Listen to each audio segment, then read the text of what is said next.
Bismillahirrahmanirrahim. Assalamualaikum warahmatullahi wabarakatuh. Bertemu lagi dalam pembelajaran kali ini. Marilah kita bersyukur kepada Tuhan Yang Maha Esa karena berkat rahmat dan kasih sayangnya sehingga kita masih dipertemukan dalam pembelajaran kali ini. Marilah kita berdoa sesuai dengan agama kita masing-masing. Semoga pembelajaran kali ini bernilai ibadah di sisi Tuhan Yang Maha Esa. Apa kabar? Ibu berharap kalian dalam keadaan baik dan tetap bersemangat dalam mengikuti pembelajaran. Kali ini kita akan masuk pembelajaran keempat dengan judul Globalisasi, subtema kedua, Globalisasi dan manfaatnya, pembelajaran kelima. Tujuan pembelajaran IPS menjelaskan bentuk kerjasama di bidang politik dalam lingkup ASEAN dengan benar, menyajikan informasi tentang peran Indonesia dalam kerjasama di bidang politik dalam lingkup ASEAN, tujuan pembelajaran SBDP, membuat brosur berdasarkan brosur yang baik dengan menarik. Tujuan pembelajaran matematika, menjelaskan dan melakukan operasi hitung campuran yang melibatkan bilangan cacah, pecahan dan atau desimal dalam berbagai bentuk sesuai urutan operasi.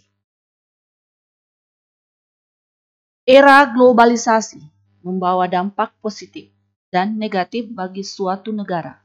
Bagaimana dengan negara Indonesia yang menyikapi dampak-dampak negatif yang ditimbulkan? Apakah ada kerjasama dengan negara lain dalam mengatasinya? Masyarakat ASEAN bebas narkoba. Era globalisasi memberi kemudahan masyarakat dalam hal komunikasi dan transportasi, seakan menjadikan dunia tanpa batas. Hal ini juga meningkatkan peredaran dan perdagangan narkoba di seluruh dunia, termasuk di Indonesia. Meningkatnya kejahatan narkoba dan ancaman keselamatan, keamanan, dan kesejahteraan masyarakat. Indonesia bekerja sama dengan negara-negara ASEAN menyusun langkah-langkah dalam mencapai ASEAN Drug Free 2015. Semua negara saling menukar informasi dalam hal rehabilitasi, pencegahan, dan penegakan hukum tentang masalah narkoba. Setelah kalian membaca teks di atas, maka diskusikanlah pertanyaan berikut. Apa itu narkoba? Narkoba merupakan singkatan dari obat-obatan berbahaya. Mengapa peredaran narkoba semakin meluas? Karena adanya kemudahan komunikasi dan transportasi untuk melakukan transaksi narkoba.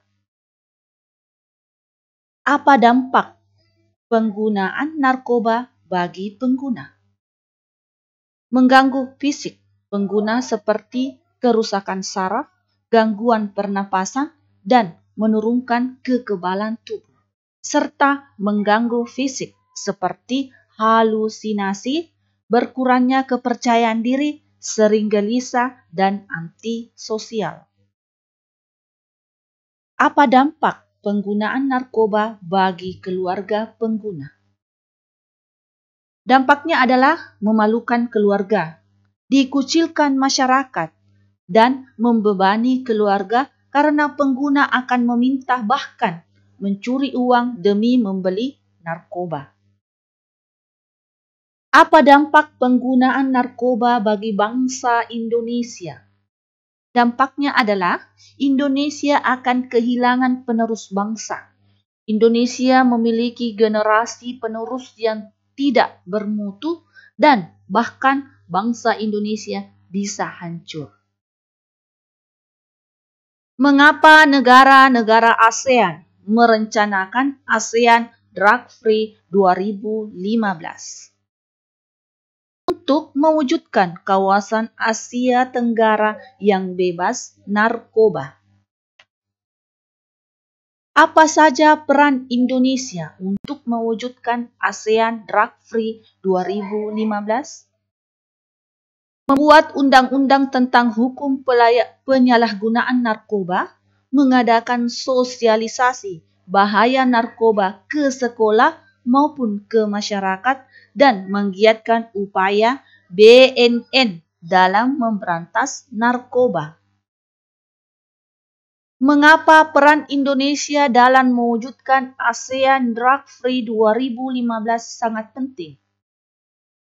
Karena pada dasarnya Indonesia dan negara-negara ASEAN harus bekerja sama agar tujuan tersebut terwujud.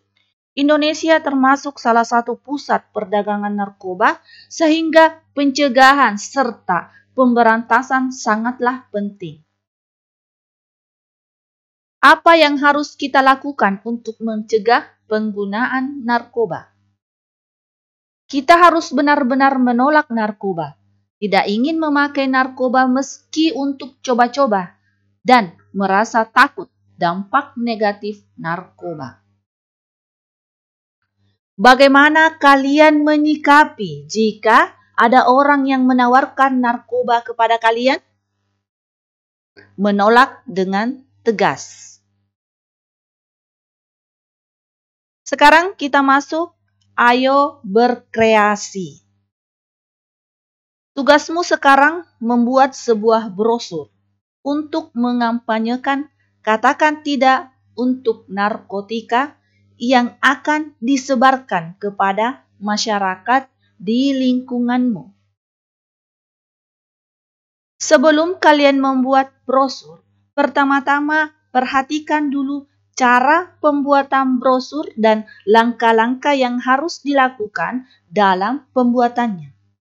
Brosur memiliki ukuran lebih kecil dari poster. Poster biasanya berukuran A3, dalam kurun 29,7 cm dikali 42,0 cm. Sedangkan brosur ukurannya A3, 14,8 cm kali 21 cm. Yang kedua, brosur biasanya ditempel di dinding atau di tempat yang sudah disediakan atau dibagikan kepada orang-orang di tempat umum. Yang ketiga, brosur berisi informasi atau ajakan untuk berbuat sesuatu. Tulisan di dalam brosur lebih banyak, tetapi tetap dilengkapi dengan gambar. Jadi ini adalah langkah-langkah cara pembuatan brosur yang baik dan benar. Ini adalah contoh brosur yang Ibu tampilkan. Sekarang kita lanjut, ayo berkreasi.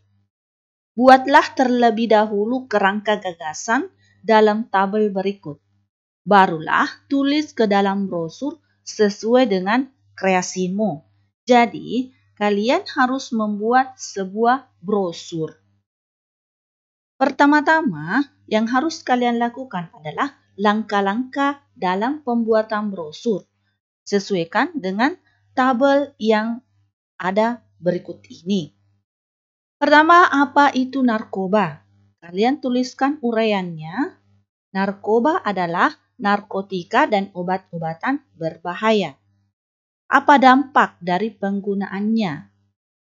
Merusak tubuh, menyebabkan gangguan jiwa, merusak masa depan, dan memalukan keluarga. Bagaimana cara pencegahannya? Menjauhi narkoba, tidak pernah coba-coba. Kalimat ajakan.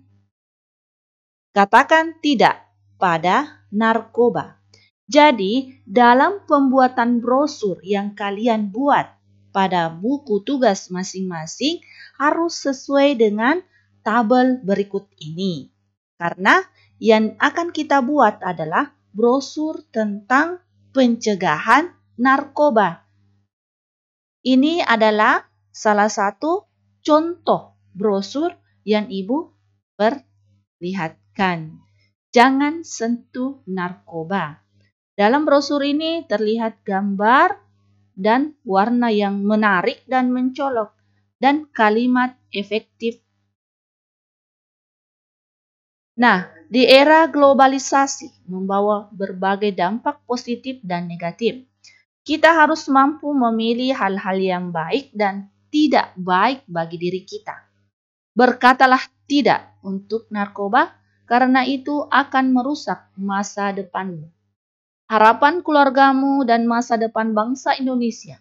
Bayangkan, jika banyak warga Indonesia yang memakai narkotika, apa yang akan terjadi dengan negara kita ini? Pasti negara kita ini akan hancur. Sekarang kita masuk materi matematika, yaitu pembagian bilangan bulat. Perhatikan, langsung Ibu tulis di sini latihan soal 1, 2, dan 3. Soal ini kalian kerja sesuai dengan langkah-langkah yang Ibu berikan kemarin. Saya ulangi, latihan soal ini kalian kerja sesuai dengan langkah-langkah pembahasan yang Ibu kemarin buat atau yang Ibu kemarin berikan contoh pada video yang lalu. Demikianlah pembelajaran kali ini. Semoga bermanfaat bagi kita semua dengan ucapan Assalamualaikum warahmatullahi wabarakatuh dan tetap semangat.